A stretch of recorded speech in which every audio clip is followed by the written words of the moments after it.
Okay, we're going to continue our exploration of underpainting, and we're going to look at the different kinds of whites that are available to us.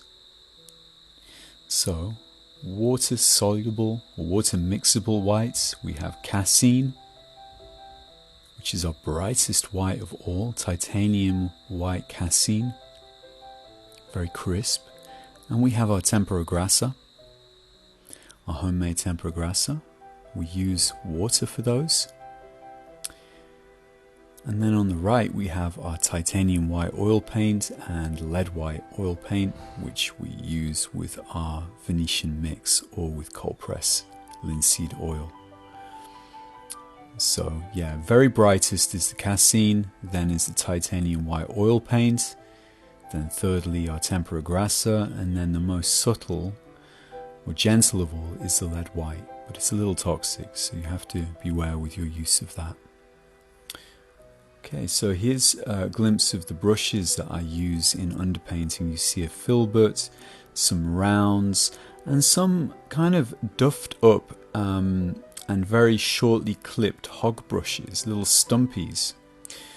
So let's mix a bit of our tempera grassa with water. I use a piece of glass for my palette, because I can slip different colours underneath it and see how colours work against others, but in this case we're just using white. So I'm just rolling my brushes in the tempera grassa and making sure the hairs are saturated with the pigment. And yeah, I usually do a little bit of warm-up. I have a canvas that I can just do some warming up with. Here I've got my liner brush and I'm just doing some strokes, some hatching strokes. Just getting into the flow, making sure the brush is really obeying my will, and you know, sometimes you have to fiddle around with things. So here we're looking at a brightest white on the reference, and I'm using a short dome brush. You can use a clipped down hog brush potentially to just like really blam in those brightest whites where we see them. So I spotted them on the nose, the cheeks, and the forehead. So I'm using the paint at its maximum concentration here, very opaque, very bright, and just observe that I'm not constantly re-dipping the brush in the paint. I use the brush at its most loaded, that is when I've just put it in the paint, for those brightest areas, but I'll keep going for some time, because as the paint exhausts itself, I can move it into areas that aren't quite as bright to good effect.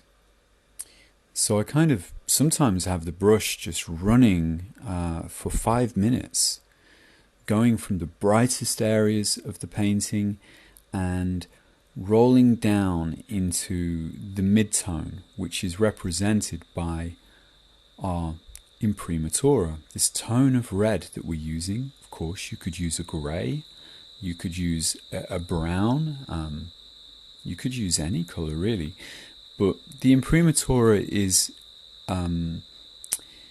correlating to the mid-tone of our reference material. Or if we're not using reference material, it's correlating to the mid-tone of our imaginal space. So the whites can't go past the mid-tone, because that would be illogical, Captain. We would be taking our whites into our darks if we did that. So the whites are used for everything above the mid-tone imprimatura, and we'll approach our darks separately when the whites are bone dry. And the reason that we wait for our whites to dry is so that we don't end up physically mixing our whites with our darks, because that results in a kind of muddy and opaque paint, which is reduces the crystalline cleanliness or pristineness that we can achieve by using our whites optically, that is to say, exploiting their transparency. So here you can see I'm just making my correlations. and I've moved to a smaller brush because I was using a small dome brush. Now I'm using a liner brush, like you could use a sable round, or if you like liner brushes you can use those, and I'm using that for the smaller areas of detail. So I mean, this is the easiest way to think about what size of brush to use, is the smaller brush for your smaller passages. It doesn't always work though to have a small brush with very short hairs, because I find that I end up having to re-dip too often. So I prefer small brushes with longer hairs. They're called liner brushes, and that means I can use them for a while without dipping, constantly needing to dip into the paint, and I can get into more of a rhythm with the little strokes. So you see the strokes that I'm making here are more linear. I'm kind of stippling with them, I'm stroking with the brush, whereas when I was dealing with those larger areas I used more like circular scrubbing motions to blend the paint in. So my brush work with the smaller areas is a bit more stippling and working along the contour of the shapes. So you can see that I begin this whole process fairly loose. I don't go straight in trying to get the most accurate control, because I'm not really looking for a photorealistic render. That's my personal choice, so that's a stylistic decision. So my real goal at this point with the underpainting is to capture the logic of light, but also the play of light. And there's going to be minor differences or major differences that creep in as we're making the study of the light and the values of our reference compared to our own underpainting. And these changes are what make the painting a different entity. And it's possible to be very creative and expressive with the use of the light. It doesn't have to be a kind of scientific or purely comparative use of light. You can make those changes where you feel. Might be a matter of exaggeration or distortion of various kinds, or idealization as well, like when you're working with portraits of people, you sometimes might want to idealize features that you're particularly attracted to. And of course there's a hierarchy of attention as well. It's not that you necessarily treat every part of the painting with the same amount of energy and detail and information. Our hierarchy of attention as human beings tends to go from the eyes to the mouth, and then other features, and then we kind of come back around to the eyes and mouth again. So time is best spent around the eyes and the mouth, certainly.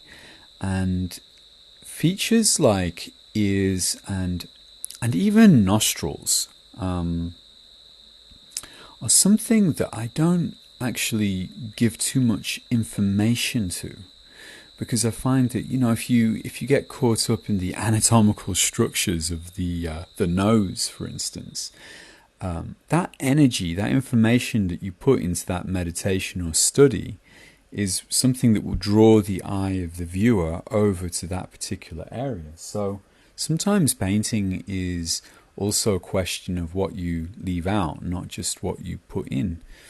So you can see here with this this study I'm making of Nefertiti, the nose is actually just described by a kind of undershadow, and we're not even getting her nostril holes at all. But I'm fine with that, because I don't want people to get lost in features like that. I would rather people be drawn to the eyes or the mouth or other features.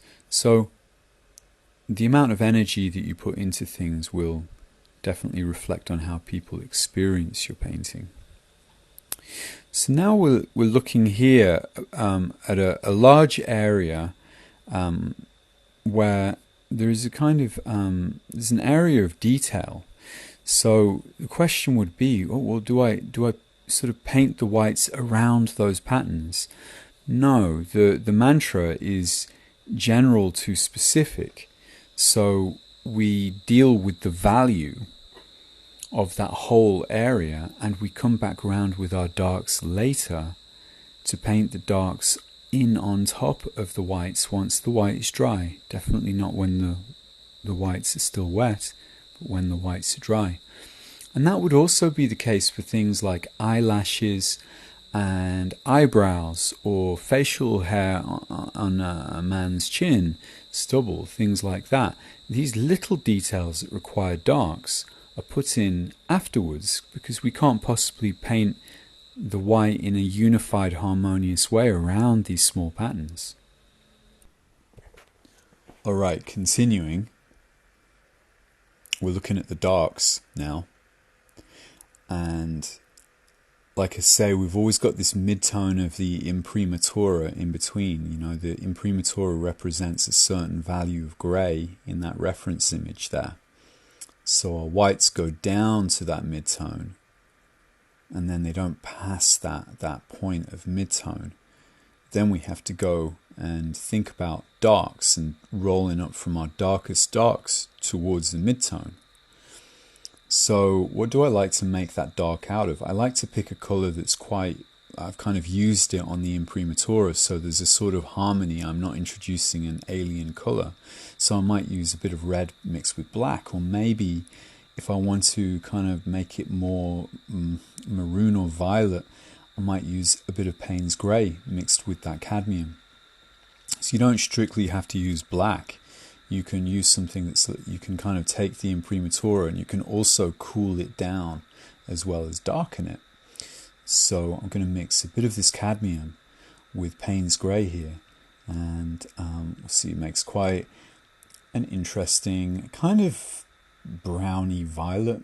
So I'm pouring some medium out into a jar top, and then I'm closing my jar of medium so it doesn't off-gas, dipping my brush in, mixing my paint together, getting this kind of violet. And I'm using a flat to just glaze that in. And I'm not too worried if initially it goes down a bit streaky, because you'll see later on how I deal with that. So I'm just knocking in the darkest darks. I'm looking at my reference material. And like at the very beginning of the painting where I identified my lightest lights, I'm looking at, well, where's my darkest darks? And doing exactly the same thing, blocking them in, and then rolling up, dispersing them, making them more transparent as they move up towards the value represented by our imprimatura. So here you can just see I've got my flat brush. I'm using it for small areas of essentially glazing. I'm not really scrubbing it in. I'm kind of licking this down. It's like a wash. You could go a bit drier as well. It doesn't have to be this liquid. But on this occasion, I'm just glazing it in.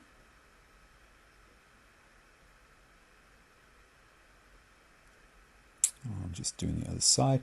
Now here I am cross-brushing that dark area under the neck to basically remove the brush strokes, because I don't really want it textural. I want it more like a void of darkness. So I'm just lightly feathering it. The brush at this point doesn't have more paint on it. The brush is fairly dry. So I'm just kind of crossing the brush strokes over until the strokes disappear.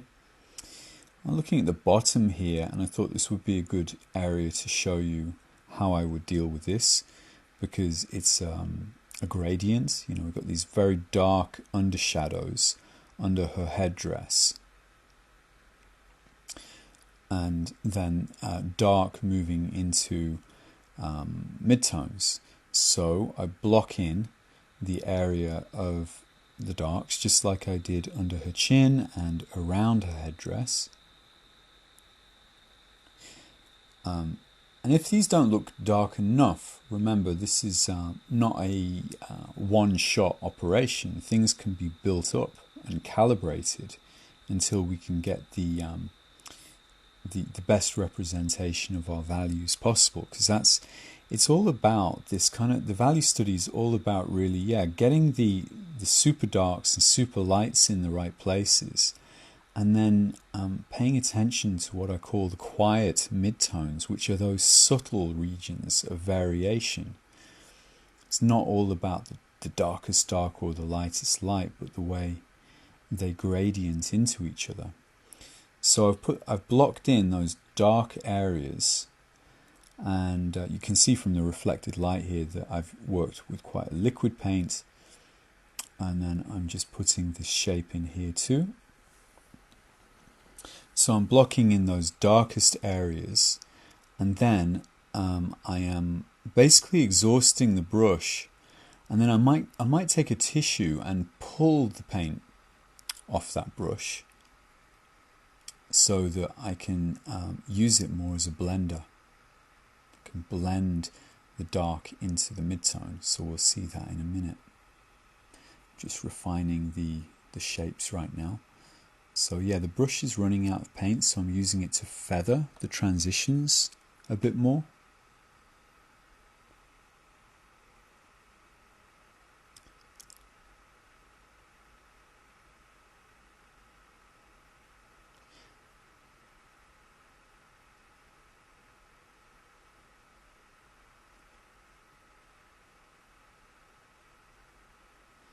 Okay, I've got my dome brush out. Here you see it's quite dry. And it's like I scrub the paint in little circles. So it's very similar to the way I did the white blending at the beginning of this painting process. So the brush is virtually dry, and I'm just using it to disperse the paint that I've already put down to create these dark optical greys.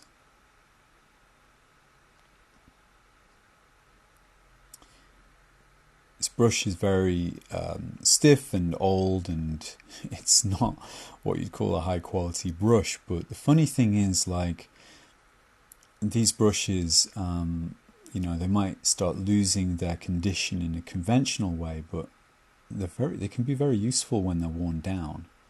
It's good to take brushes that seem otherwise useless and try cutting them down into kind of like dome shapes or stumpy shapes with a craft knife or scissors, and then use them for these little blending operations. So yeah, looking at this pattern here, as I was saying before, we don't paint our whites around our darks if there's a lot of detail, because we need to treat the area generally and then move into the specifics. So I'll look at the face though first, because that's another example of needing to get into the small areas now that we've dealt with the larger areas. So I'm using the same dark, and I'm going to go into the eyes and model around the nose more accurately. Now, if the paint is wet, sometimes you're going to have a difficult time getting to it. And this is where some people like to use a mol stick, which is a stick with this leather ball on the end, and it gives you this sort of leverage. You can sort of perch on the stick, and you're not going to get into the wet paint that way. I don't like them. I prefer to balance and use my little finger as a pivot on a dry area, and it's coming from the sense that painting with a mol stick somehow inhibits my range of movement. And I remember a Zen saying about Zen painting, it doesn't come from the fingers or the hands, it comes from the whole being. So although mol sticks are very useful sometimes, and I have one, I'm I'm finding that I actually sort of tend not to use them because of that decrease of range of movement. I try and use just muscular control and balance, and balancing on my little finger as well, so that it's not that my whole hand here is resting on the painting. So you can see I am just refining the shapes.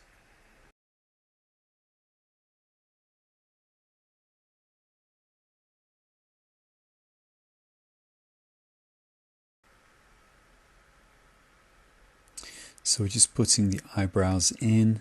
Again, these small details we put in afterwards. Always think general to specific. And here's my little finger being used as a pivot. You might want to try that instead of a maul stick, or trying to make no contact with the painting at all. Just balance on that little finger.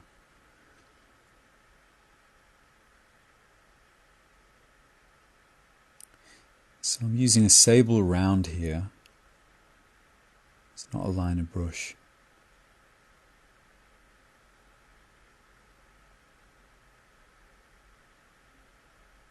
It's a nice brush because it has a very, very nice accurate point, but it has quite a lot of hair.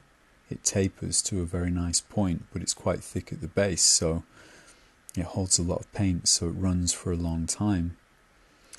Again, you know, really this is a quality that we want out of the brush, is the ability to hold a point and have a nice working time. Some brushes just, you have to keep dipping them all the time and it breaks the flow. So it's a little bit of stroking or stippling and some just literally just blocking in different kinds of brushwork. So I'm using a little stumpy here. It's like splayed, and I'm going to use that for some very small blending. So you'll see, if you re-watch this, you'll kind of connect the dots that I'm always using something pointed and then switching to something that is more blunt and soft, like a dome brush or a little hog brush that's been clipped down short. And the idea is that we get the shapes in very accurately with the liner brush or the sable round, but then we switch to a blender of some sort in order to soften the expression of the shape and kind of give it a kind of softness, which is called sfumato, meaning smoky or misty.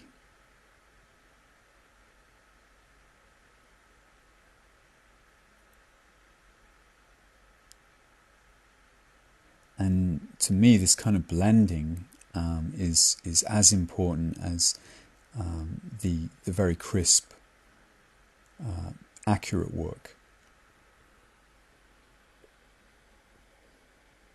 It helps move the paint that we've applied from being very linear to being more sculptural.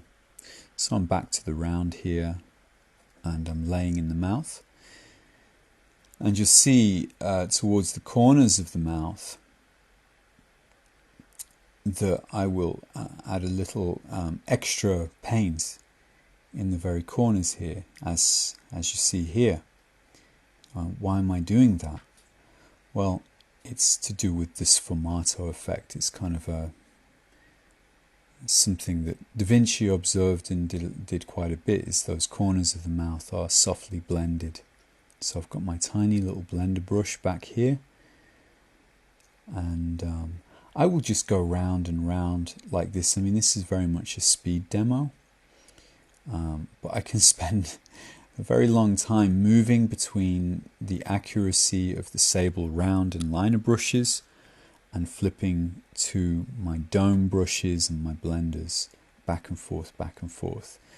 And or how do I know if I'm on the right track? Well, it's just something an art teacher said to me when I was really small. He said, if it looks right, it is right. and that's pretty much the criteria. So I have to say, with a slow technique like oil painting and tempera, we get the time to observe the picture from various states of mind. You know, every day we wake up and we're in a little bit of a different headspace, and this has effects on our perception, our appreciation of balance, our sensitivity to emotion, visual acuity, attention spans, all of this.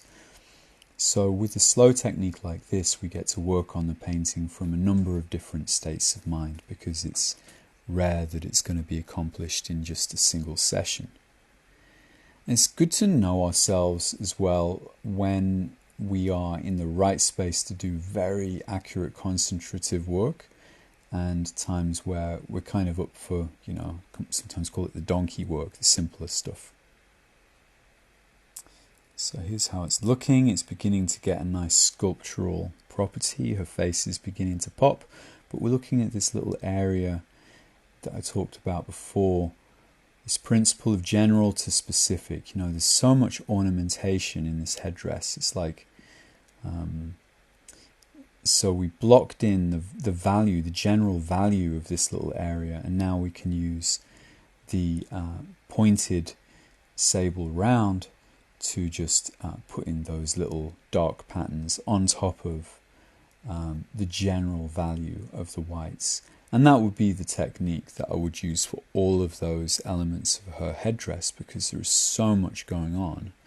We have to start somewhere. So we start with the average, you know, general to specific. That's really the mantra. It's the important thing to bear in mind.